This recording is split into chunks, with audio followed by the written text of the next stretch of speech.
We do see some improvement. It's still kind of raining out there, and it's still going to be very soggy for another couple of hours. But the question was asked earlier, what is the status of Idalia? It's still officially a hurricane, as it is lingering right around the state line region with peak winds of about 90 miles per hour. So we still have, like we were talking about, those indications that we can still see some gusts that can kick up above hurricane force. I seriously doubt we're going to have sustained hurricane winds, but those gusts do count for something. And because we've had that wind gust at Valdosta of 67, there can be points in between these official observation sites or where there may be some equipment that measures the wind. There can be some gaps in observation locations and verification of any kind of gust. So there's still that consideration that we do have gusts that can still be upwards of hurricane force, and that's why it's been labeled as a Category 1 still, even though it's over land. And we mentioned that that would be a real likelihood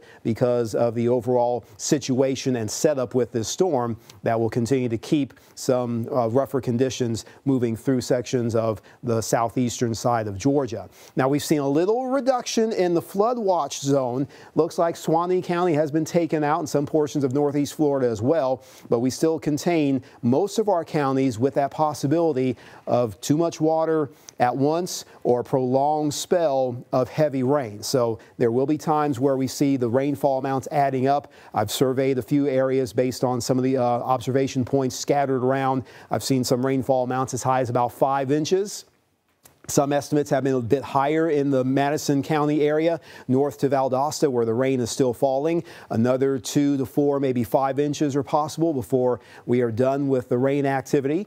And on the radar, that's where we're going to see at least the ongoing trend of some scattered activity. So we'll switch to analysis mode on our radar to get a very good detailed view of what's going to be happening aside from the gusty winds that are still in place across the area. Those winds are still sustained. Most areas are below sustained tropical storm force, but there is still that possibility where some of those gusts will continue to be on the elevated side.